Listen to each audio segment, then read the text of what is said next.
यशवंत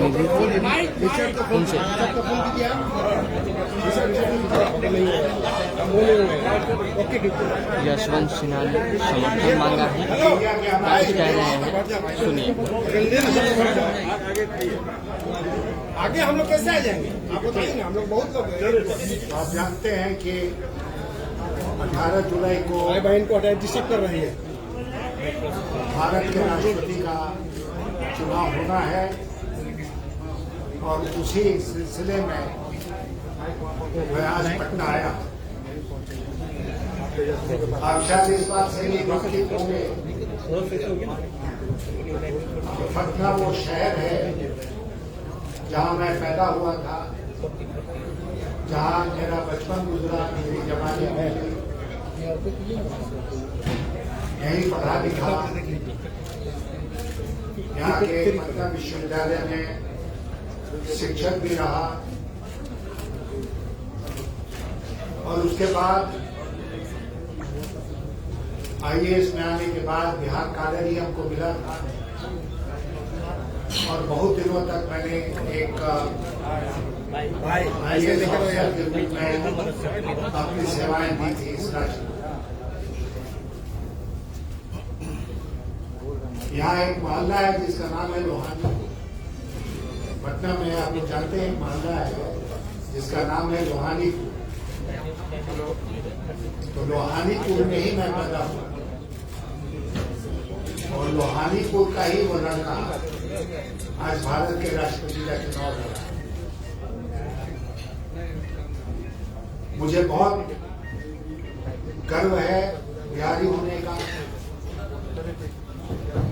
और मुझे बहुत खुशी है कि आज मैं अपने जन्म स्थान पर अभियान के सिलसिले में आया हूं। ऐसे तो हर 5 साल पर राष्ट्रपति का चुनाव होता है, लेकिन इस बार का चुनाव कुछ बहुत ही विशेष परिस्थिति में। मुझे लगता है कि भारत की लोकशाही इतने खतरे में कभी नहीं थी जितना आज के दिन है और रोज उसका एक नया नया प्रमाण हमारे सामने आता है। विधानसभा और लोकसभा ऐसे हाउसेज हैं, ऐसी सभाएं हैं जहां सीधे चुनकर लोग जनता के बीच से वहां पहुंचते हैं और हर देश में जहां प्रजातंत्र है उसको, उस देश में विधानसभा को या पार्लियामेंट को टेम्पल ऑफ डेमोक्रेसी कहा जाता है, प्रजातंत्र का मंदिर। और वहां के सदस्यों को पूरी छूट रहती है कि वो अपनी बात बेबाकी के साथ सदन में रख सके और इसीलिए आप जानते हैं कि सदन के भीतर अगर कोई बात बोली जाती है या कोई घटना घटती है तो उसका कोई जुडिशियल रिव्यू भी नहीं। आज मैं आपसे कह रहा था कि रोज आक्रमण हो रहा है हमारे देश के प्रजातंत्र के ऊपर। आज जो लेटेस्ट खबर आई है आपने देखा होगा कि बहुत सारे शब्दों को अब अनपार्लियामेंट्री, असंसदीय बना दिया। आप पार्लियामेंट में खड़े होके तानाशाह शब्द का इस्तेमाल नहीं कर सकते। आप वहां पर जुम्मेबाजी शब्द का इस्तेमाल नहीं कर सकते। वहां पर कोई भ्रष्ट है ये नहीं बोल सकते। तो अब क्या दृश्य होगा जो 18 जुलाई से पार्लियामेंट सेशन शुरू हो रहा है, उसमें यही होगा कि एक सदस्य खड़ा होगा बोलने के लिए और उसके हर वाक्य पर सत्तारूढ़ दल के लोग और जो चेयर पर बैठे व्यक्ति हैं वो कहेंगे आप रुक जाइए, आप असंसदीय भाषा का प्रयोग कर रहे हैं। हर कदम पर रोका जाएगा और कोई अपनी बात नहीं कह पाएगा। इसी के साथ ये भी खबर आई है कि पार्लियामेंट परिसर के भीतर जहां पर कि महात्मा गांधी की बहुत बड़ी सी मूर्ति लगी है, अंबेडकर साहब की मूर्ति लगी है, वहां पर आप कोई प्रोटेस्ट डिमॉन्स्ट्रेशन, कोई विरोध का प्रदर्शन नहीं कर सकते। तो मैं तो यहां तक कहूंगा कि अब सरकार को ये आदेश पारित करना चाहिए कि पार्लियामेंट का सदस्य क्या ड्रेस पहन के आएगा, कैसे बैठ जाएगा एक रो में, और उसके बाद उसके मुंह पर पट्टी लगी होगी, उसी तरह आएगा, उसी तरह जाएगा। देश की ये पार्लियामेंट का, संसद का, जहां मुझे भी बहुत दिनों तक रहने का मौका मिला है, इतना पंगु बनते हुए मैंने कभी नहीं देखा। लेकिन यह आज सब कुछ संभव है। मैं अभी विधायकों से मिला, यहां पर सांसदों से मिला, उनसे मैं कह रहा था कि अक्सर हम लोग बात कहते हैं कि प्रजातंत्र खतरे में है। प्रजातंत्र केवल खतरे में नहीं है, प्रजातंत्र समाप्त हो गया है इस देश में। और अगर देश की जनता नहीं जागी तो इससे भी भयंकर रूप हम लोगों को देखने को मिल सकता है। पार्लियामेंट्री सिस्टम ऑफ गवर्नमेंट का एक बड़ा जो फायदा होता है वो ये होता है कि सरकार फैसला करने के पहले सबको बुला के राय मशविरा करती है। कमिटीज बनी हुई हैं विधानसभा में, पार्लियामेंट में, वहां राय मशविरा होता है और फिर एक मत बनाकर आगे बढ़ाया। लेकिन आज की भारत सरकार सहमति बनाने में विश्वास नहीं रखती है, कंसेंसस में उसका विश्वास नहीं है। वो एक बार की अपनी बात चलाना चाहती है, कभी कभी बिना सोचे समझे। और ये अग्निपथ स्कीम जो आया है, जिसको लेकर सबसे ज्यादा बवाल बिहार में हुआ, और वो लाजमी था। वो क्या स्कीम? दुनिया के हर देशों का अगर आप देखेंगे उठा के, तो तरीका ये है कि एक आर्मी होती है जिसमें लोग भर्ती होते हैं, और एक नेशनल सर्विस होता है कि नौजवानों को कहा जाता है कि तुम 1 साल या 2 साल नेशनल सर्विस, राष्ट्रीय सेवा दो। ये अग्निपथ क्या है? ये राष्ट्रीय सेवा भी नहीं है, फौज भी नहीं। 4 साल के बाद वो नौजवान कहाँ जाएगा जिसको आज आप भर्ती कर रहे हैं अग्निवीर के रूप में?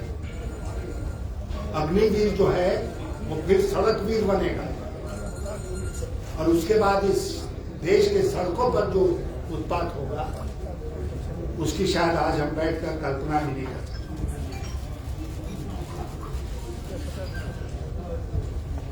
दो बातें और कह के मैं अपनी बात समाप्त करूंगा। नंबर 1, राष्ट्रपति का पद बहुत गरिमा का पद होता है। संविधान में उसको बहुत अधिकार नहीं दिए हुए हैं, लेकिन राष्ट्रपति का जो पद है, उसकी जो गरिमा है, उससे बहुत कुछ अधिकार राष्ट्रपति को मिल जाता है। वो प्रधानमंत्री को बुला सकते हैं, उनसे अपनी बात कह सकते हैं, ये बता सकते हैं कि सरकार कहाँ सही है, कहाँ गलत है। तो इसलिए राष्ट्रपति किस तरह का होना चाहिए, जो प्रधानमंत्री को बुला के फ्रैंकली अपनी बात कह सके, बेबाकी से अपनी बात कह सके। अगर राष्ट्रपति रबर स्टैंप है, अगर राष्ट्रपति प्रधानमंत्री के ही हाथों में कठपुतली है, तो फिर जाहिर है कि ये जो संवैधानिक दायित्व है राष्ट्रपति का, वो पूरा नहीं होगा। और इसीलिए आज के दिन का जो राष्ट्रपति चुनाव है वो महत्वपूर्ण हो जाता है। अगर इस चुनाव में कोई ऐसा राष्ट्रपति बनता है जो रबर स्टैंप, तो फिर इस सरकार को गलती करने से और ज्यादती करने से कोई रोक नहीं सके। मैं बिहार की धरती पर आज आया हूं।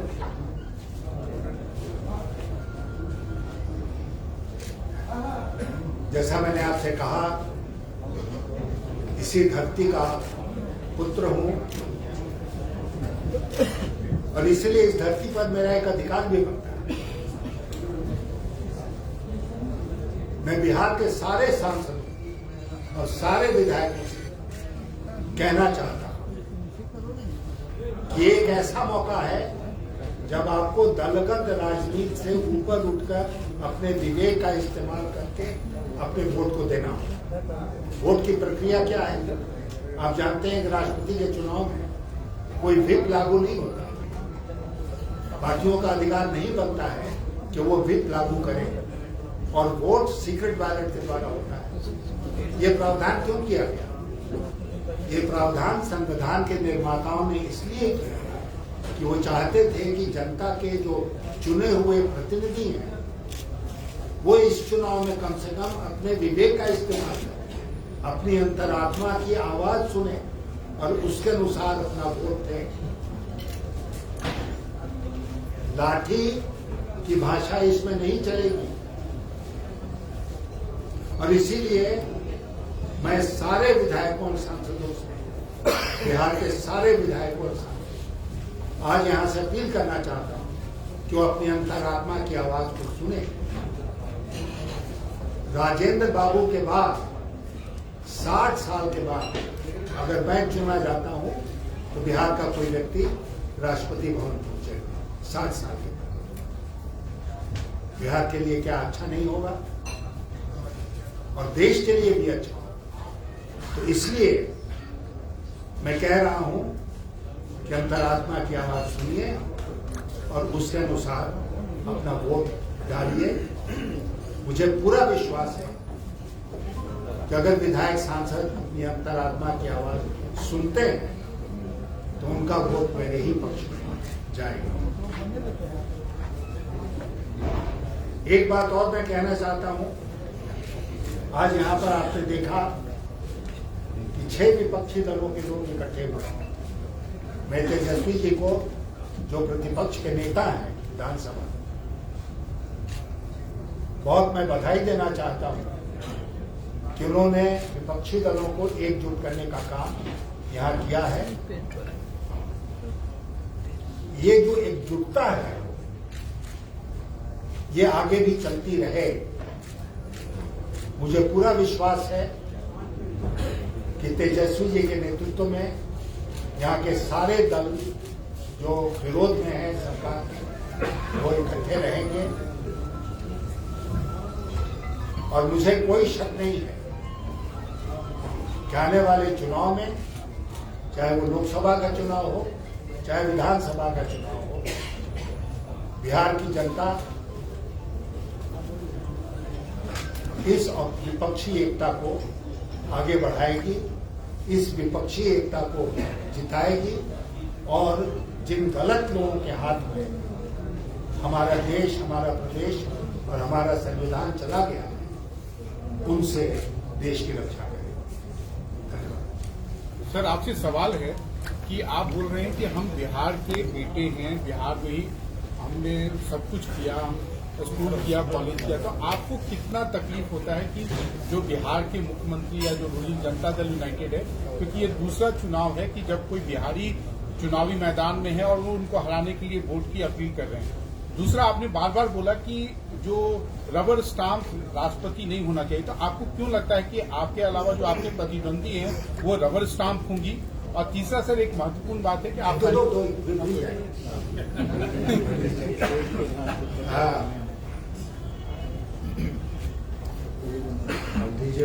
बिहार के जो बिहारी बिहार के मुख्यमंत्री जी, अब आपने जब बात खोली तो मैं कह देता हूं कि जब विपक्षी दलों ने तय किया दिल्ली में कि मैं उनका साझा उम्मीदवार बनूंगा राष्ट्रपति के चुनाव, तो मैं कई लोगों को देश भर में फोन कर रहा था बिहार के मुख्यमंत्री जी को भी मैंने रिपीटेडली फोन किया, संदेश पहुंचाया कि मैं उनसे बात करना चाहता हूं, लेकिन मैं शायद स्टेटस की तुलना में इतना नीचे था कि उन्होंने मुझसे बात करना उचित नहीं समझा। तो बात उनसे नहीं हुई। उनसे अगर बात होती तो मैं यही बात बोलता जो आज मैंने कहा है विधायकों को, रात को मैं मानता हूं कि नीतीश जी को बिहार के बारे में सोचना चाहिए। और जैसा मैंने आपसे कहा कि अगर एक कोई उम्मीदवार है जो बिहार से है, तो नीतीश जी क्यों बिहार के उम्मीदवार के पक्ष में नहीं आए, ऐसा मेरी समझ में नहीं आता है। आपको मैं बताऊं कि जिस दिन द्रौपदी मुर्मू जी के नाम की घोषणा हुई, नवीन पटनायक जी जो उड़ीसा के मुख्यमंत्री, उन्होंने साथ ही साथ घोषणा कर दी कि चूंकि वो उड़ीसा की बेटी है इसलिए वो उनका समर्थन करेंगे। इसके पहले आपको याद होगा कि जब प्रतिभा पाटिल जी उम्मीदवार बनी थी राष्ट्रपति चुनाव में, तो शिवसेना के लोग जो महाराष्ट्र में थे उन्होंने भी पंक्ति तोड़ते हुए तुरंत घोषणा कर दी कि चूंकि वो महाराष्ट्र के हैं इसलिए हम उनका समर्थन करेंगे।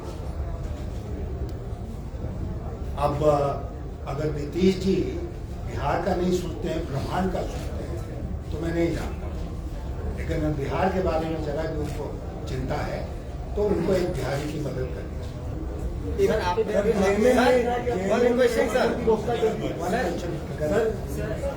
जेएमएम ने समर्थन की घोषणा कर दी है कि आप वोट करेंगे, क्योंकि किसी को भी लागू होगा नहीं तो वो कर सकते हैं आपको, तो ये आप बता दीजिए। ये तो उनसे ना पूछना पड़ेगा, हम कैसे बताएं? हमारी बात ही नहीं हुई तो हम कैसे बताएं? सवाल है सर, आपने शिवसेना की बात की। शिवसेना इस बार भी दूसरे कैंडिडेट को सपोर्ट कर रही है। आप जाने वाले हैं महाराष्ट्र? नहीं, अब मेरे पास टाइम नहीं है महाराष्ट्र जाने का। और मैं आपसे यही कहना चाहूंगा कि जैसे झारखंड मुक्ति मोर्चा ने समर्थन कर दिया, मैं तो अब यहाँ से रांची जा रहा हूँ, लेकिन शिवसेना झारखंड मुक्ति मोर्चा की तरफ उन दोनों बैठकों में थी विपक्ष, जिसमें कि मेरे नाम के ऊपर सहमति बनी और ये बात तय हुई कि उसको उनको बढ़ाया गया। अब उनका क्या, उनकी क्या मजबूरी है वो बताएंगे, लेकिन आप जानते हैं इस बात कि इसमें मैं केवल भारत सरकार से एक पॉलिटिकल लड़ाई नहीं लड़ा। इस चुनाव में खड़े होकर मैं उन सारी शक्तियों के साथ लड़ाई लड़ रहा हूँ भारत सरकार की, जिसका लगातार दुरुपयोग भारत सरकार करती है। और मेरा इशारा ईडी, इनकम टैक्स और सीबीआई। एक सर सवाल है जिस तरह से, अरे यार आपने देखा, एक मिनट, इससे पहले प्रतिभा सिंह पाटिल भी रह चुकी है। प्रतिभा पाटिल का नामांकन जब हुआ था तो वो तस्वीर आपने देखी है? देखिए, बताइए ना, देखिए नहीं, मैं बताता हूँ। प्रतिभा पाटिल जी जब नामांकन कर रही थी तो उस समय के प्रधानमंत्री जी डॉक्टर मनमोहन सिंह उनके बगल में बैठे हुए, और वो अपना कागज उठा के खड़ी हुई और जो रिटर्निंग ऑफिसर है उसको उन्होंने अपना नामांकन दिया। ये रिकॉर्ड की बात है। इस बार आप चित्र देखिए जाके कि क्या हुआ। जब नामांकन हो रहा था तो द्रौपदी मुर्मू जी का नामांकन किसने दिया?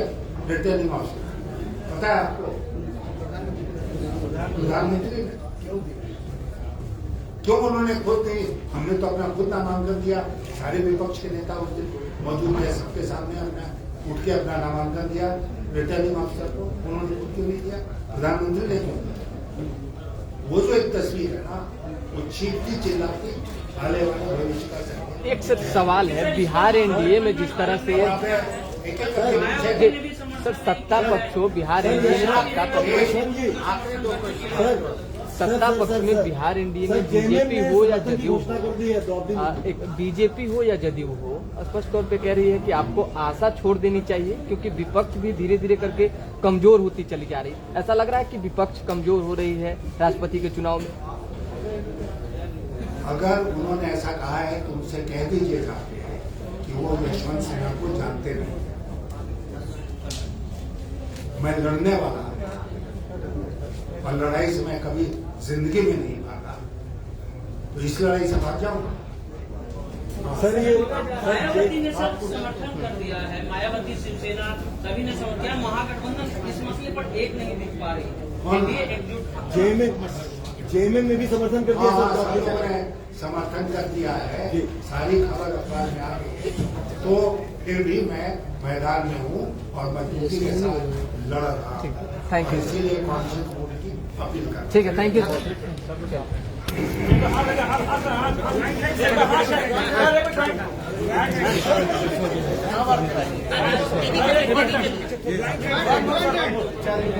भाई कैमरा